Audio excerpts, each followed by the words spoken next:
My mom took my $45,000 college fund to help my sister buy a house, leaving me to sleep in my car when I turned 18. Now, as a successful person, I met them again and turned things around.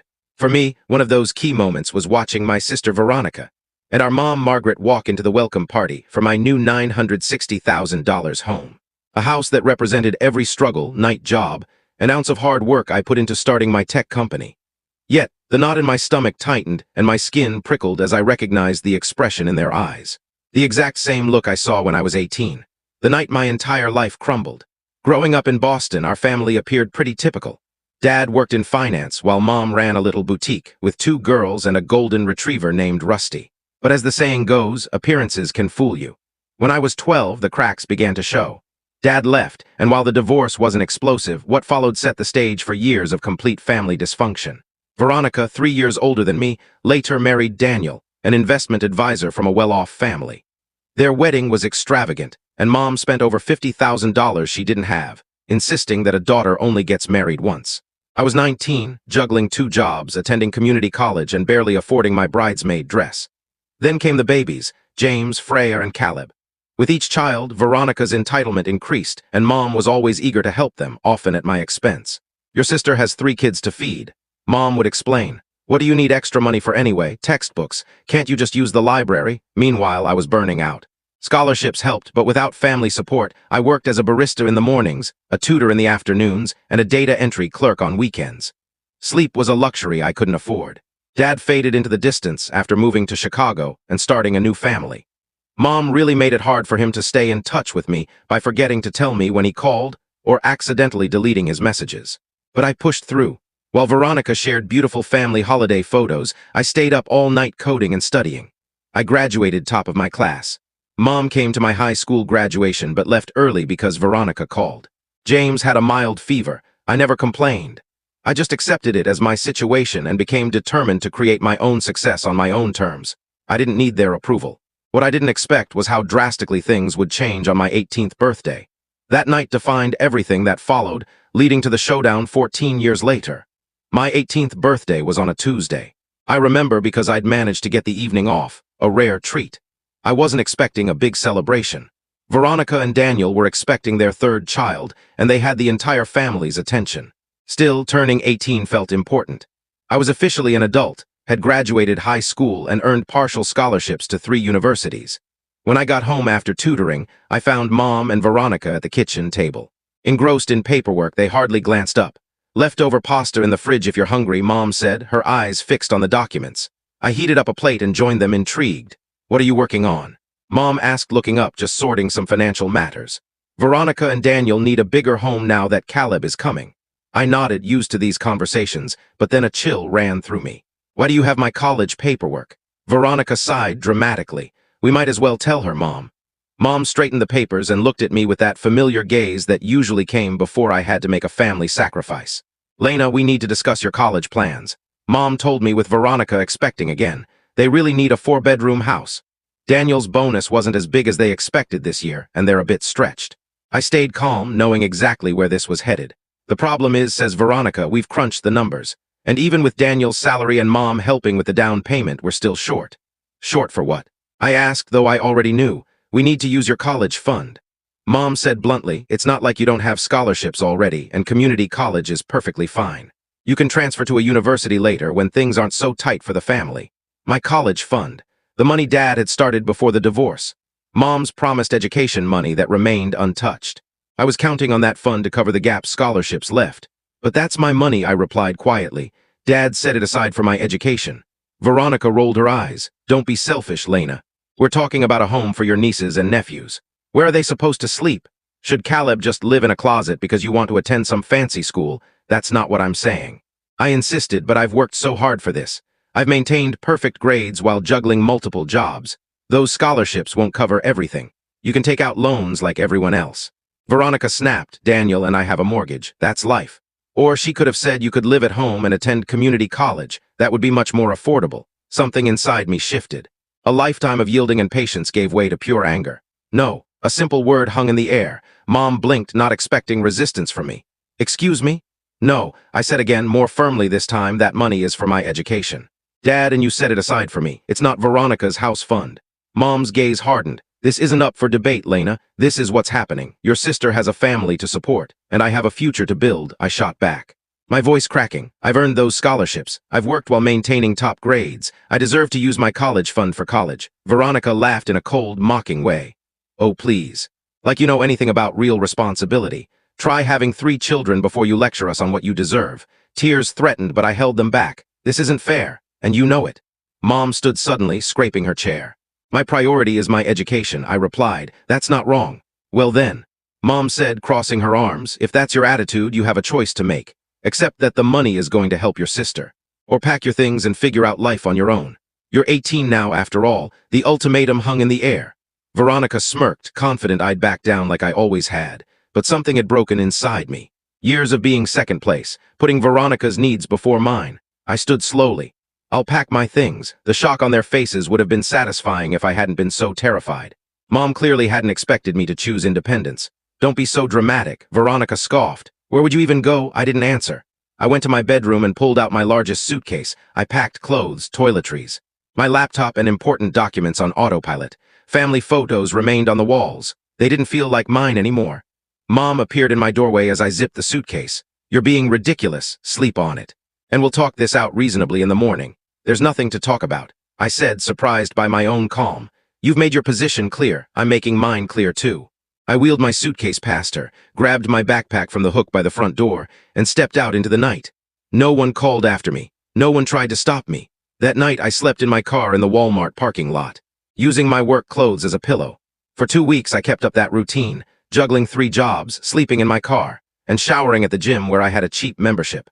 I told no one.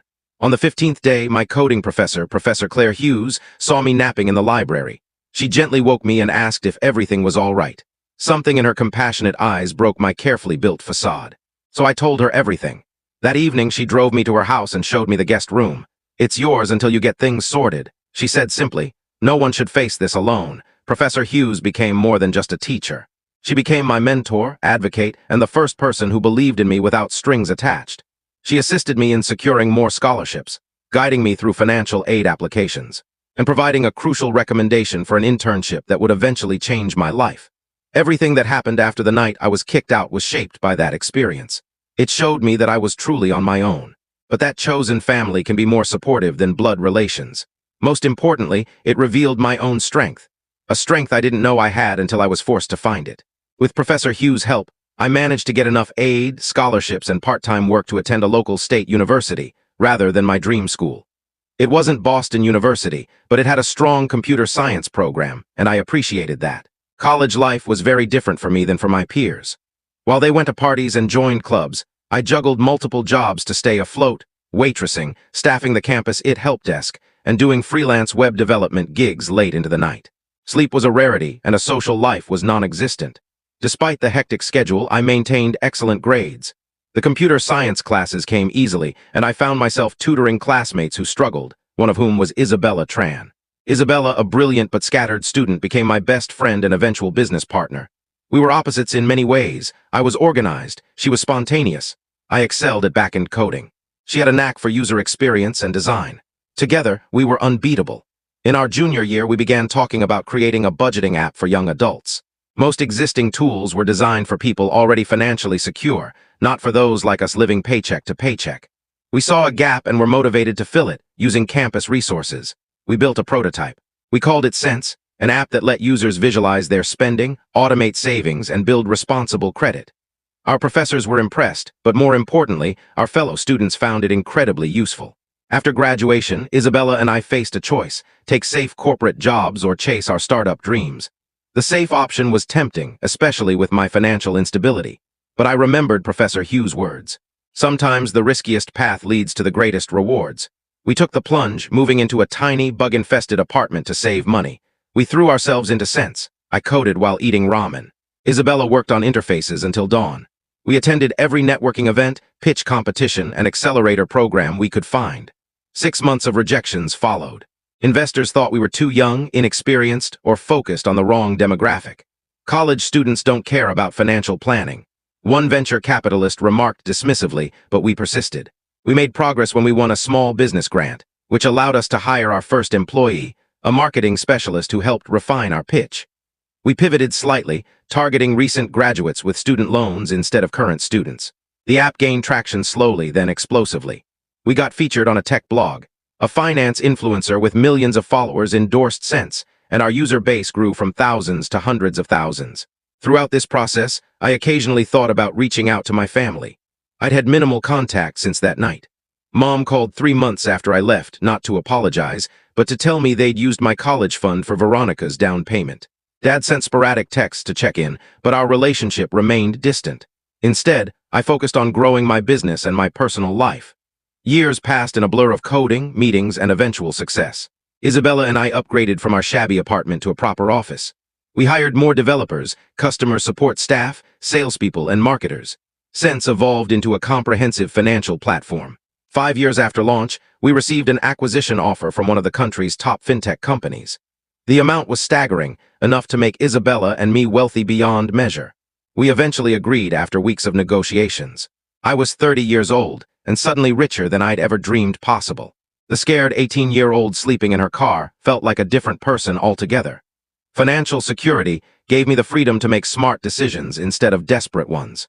I invested most of my proceeds wisely, donated to scholarships for first-generation college students, and finally allowed myself to consider building a home. A real home, not just a place to crash between work shifts. After months of searching, I found it. A stunning craftsman-style house in an upscale neighborhood. At $960,000, it was a significant purchase, but well within my budget. The 4-bedroom home had character and charm, with hardwood floors, big windows, a wraparound porch, and a large backyard. It needed renovations, but I saw its potential right away. As I signed the closing papers, I reflected on the irony. 14 years ago, my college fund was drained to help Veronica buy a larger house. Now, I was able to purchase a property for almost $1 million through my own efforts. During the remodel, I got an unexpected text from my dad. He'd seen the news about Sense's acquisition online and wanted to congratulate me. Our conversation was awkward but healing. He said he'd lost track of me after I left and was too embarrassed to try harder to find me. He divorced again and moved back to Boston. Would I consider meeting for coffee? That coffee meeting was tense but therapeutic. Dad apologized for being absent during my tough times. He admitted he knew about the college fund situation but felt helpless to intervene. I didn't forgive him right away, but I appreciated his honesty. We agreed to work on rebuilding our relationship slowly. During our talk, he revealed that Veronica and Daniel were having financial difficulties again. Apparently, they'd had to downsize after Daniel's company restructured. Mom continued helping them however she could. They don't know about your success, Dad said. I haven't told them. I nodded, unsure how I felt about that. Part of me wanted them to know I'd succeeded without their help. Another part preferred keeping my achievements private. As my home renovations neared completion, I planned a housewarming party. After much thought, I included my family on the guest list. Isabella worried I was setting myself up for disappointment, but I felt it was time to close that chapter of my life. One way or another, I mailed formal invitations to Dad, Mom, Veronica, and Daniel. Dad replied immediately with yes. Mom called, shocked but accepting. Veronica texted, looking forward to seeing how you're doing, we'll come. The stage was set for a reunion I never anticipated, one that would be more dramatic than I could have imagined. The morning of my housewarming was sunny and warm, even though I'd stayed up late finishing the house. I got up early. Every room was perfect. The living room with its comfortable sofa and built-in bookshelves. The gourmet kitchen with granite counters and professional-grade appliances. The dining room that could seat 12 easily, and 4 tastefully decorated bedrooms upstairs, including a master suite with a balcony overlooking the backyard. Isabella arrived around 10, carrying champagne and decorations. Are you sure you want to do this? She asked, arranging flowers. It's not too late to cancel their invite. I need closure. I said, my stomach churning at the thought of seeing my mom and sister again. Besides, they're just 3 people out of 30 guests. If it gets uncomfortable, we'll have plenty of buffers. The caterers showed up at noon and set up stations on the main floor. By 3, everything was ready. Food, drinks, music, and my nerves were on edge. My tech colleagues arrived first, followed by neighbors. Professor Hughes came with her husband, hugging me warmly and whispering how proud she was. Friends from college, industry contacts, and my financial advisor rounded out the early arrivals. At 4:30, the doorbell rang again. I opened it to see my dad standing awkwardly on the porch, holding a gift bag. Dad, I said, the word still feeling odd. Lena, he replied, looking at the house behind me. This is incredible. I let him in, gave him a quick tour, and introduced him to some guests.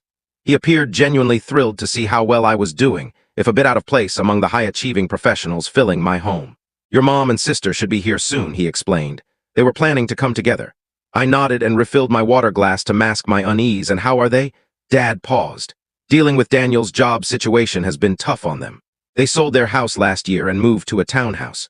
Margaret, your mom, helps with the kids a lot.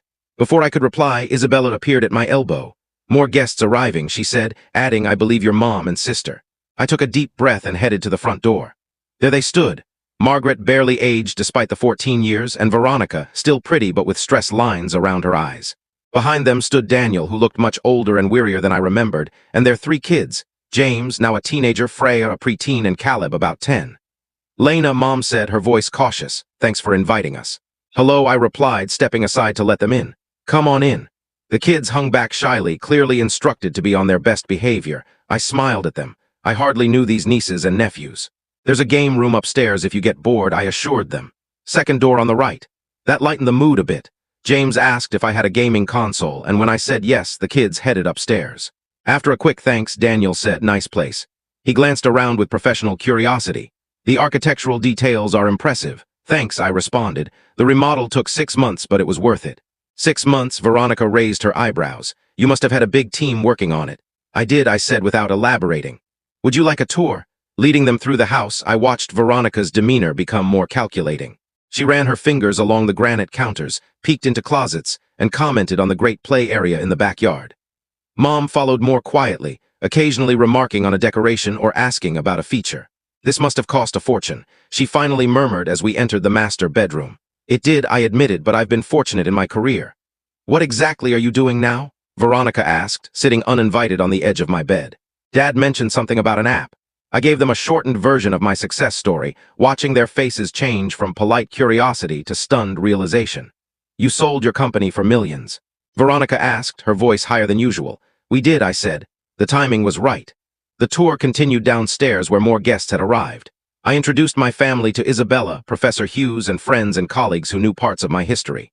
During the introductions, I noticed Mom and Veronica huddled in corners, whispering furiously. Daniel seemed separate from their talks, instead engaging genuinely with my tech industry friends. An hour into the party, I tapped my glass to get everyone's attention. Thanks to all of you for coming to celebrate this new chapter with me. As I told you, this house represents not just a place to live, but a milestone I once thought impossible. I'm grateful to everyone who supported me along the way.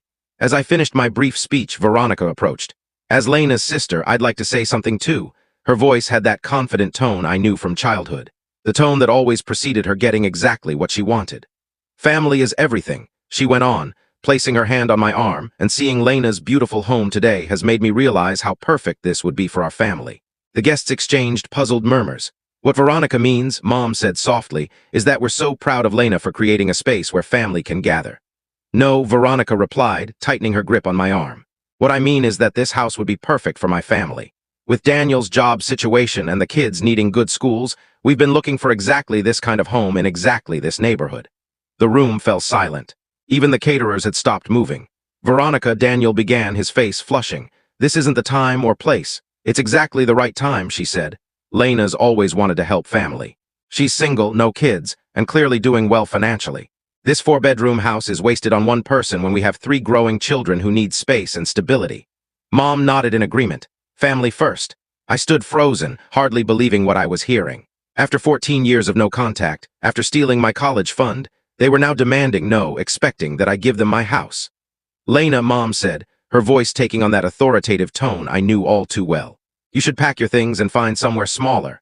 A condo in the city would suit your lifestyle much better, and it would mean the world to your sister's family. Veronica was already pacing the living room, pointing out the changes they planned to make. James could take the bedroom with the bay window. Freya would love the purple room, and Caleb would have so much space for his toys in the smallest bedroom. Mom joined in. After all Veronica's been through, she deserves this. It's the least you could do as her sister. The room had gone completely still. My guests stared at us with shocked fascination. Isabella had rushed to my side, offering support but remaining quiet. I took a deep breath, feeling strangely calm despite the absurd scene unfolding. I have something to show you, I said quietly, pulling out my phone. I used the smart home system to connect my phone to the large TV in the main room. With a few taps, I opened a folder and projected it on the screen. What's this? Veronica asked uneasily. This, I told them, is a restraining order I filed 14 years ago after you kicked me out on my 18th birthday. The room went hushed as the legal document appeared on the screen. Even the caterers stood still, trays in hand. What are you talking about? Mom's voice broke the silence. A mix of confusion and fury. We never kicked you out. You chose to leave. I kept my voice steady, years of practice control paying off. You gave me an ultimatum on my 18th birthday. Hand over my college fund for Veronica's down payment or pack my things. I packed my things. You didn't stop me. That was an argument, not an eviction. Veronica sneered, keeping her eyes on the document. You're being dramatic. I slept in my car for 2 weeks. I explained matter-of-factly. In February in Boston. A murmur spread among the assembled guests. Dad stepped forward, his face ashen. I didn't know it was that bad, he said quietly. You never told me. Would it have mattered? I asked. He had no answer. I switched to the next document on my phone. This is more interesting, though. This is why I filed the restraining order. The screen now displayed credit reports and loan applications in my name, all from shortly after I left home. What is this? Daniel asked, leaning closer to the screen, his finance background helping him understand what he was seeing before the others. After I left, someone opened 3 credit cards and took out a personal loan in my name. I told him. They had my social security number, my birth certificate, and enough personal information to pass security questions. The total debt was just over $45,000. Mom's face had turned white. Veronica became very interested in her beverage glass. Luckily, I caught it. The detective who helped me was thorough. The credit cards were used at stores Veronica frequented. The loan money was deposited into an account that then transferred the exact amount to your joint checking account. Daniel slowly turned to face his wife. You told me that money was from your mom, a gift to help with the down payment. It was, Veronica insisted. Mom helped arrange it. By committing identity theft against your own daughter, Professor Hughes interjected, her academic poise giving way to protective outrage. That's a felony, in case you weren't aware. I'm sure there's been some misunderstanding. Mom started. This is the police report I filed. I said, pulling up another document. I had enough evidence to press charges for identity theft and fraud. The detective was particularly interested in this loan application. I highlighted a signature where someone attempted to forge my handwriting, but misspelled my middle name. Veronica's hands shook so badly she had to put down her glass. If you filed charges, why weren't we arrested? She asked, her voice lacking confidence. Because I didn't pursue it, I explained simply.